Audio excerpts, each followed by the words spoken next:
আসসালামু আলাইকুম, আমি আহমদ আওসাব আর্লিস। আপনাদেরকে স্বাগত মাইকের নতুন ভিডিওতে।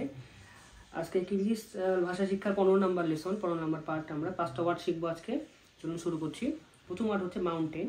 মাউন্টেন বা পাহাড়কে বলা হচ্ছে কিরগিজে টু টু টু টু মানে হলো পাহাড় বা মাউন্টেন।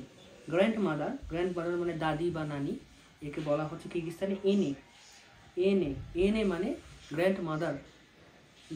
গ্রিড মানে হলো লোহার চিকন তার, লোহার ঝাঁঝারি যেটা বলা হয়, ঝাঁঝরি বা লোহার চিকন তার গ্রিডকে বলা হচ্ছে তর মানে গ্রিড।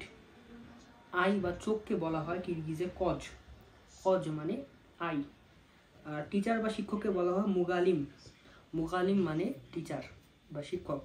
আমি আবার করছি, মাউন্টেন বা পাহাড়কে বলা হচ্ছে টু, গ্র্যান্ড মাদারকে বলা হয় এনে, গ্রিডকে তর, এনেকে বলা হয় কোচ, টিচারকে বলা হয় মুগালিম। ধন্যবাদ সবাইকে। এই ছিল আজকের 15 নম্বর লেসন। আসসালামু আলাইকুম।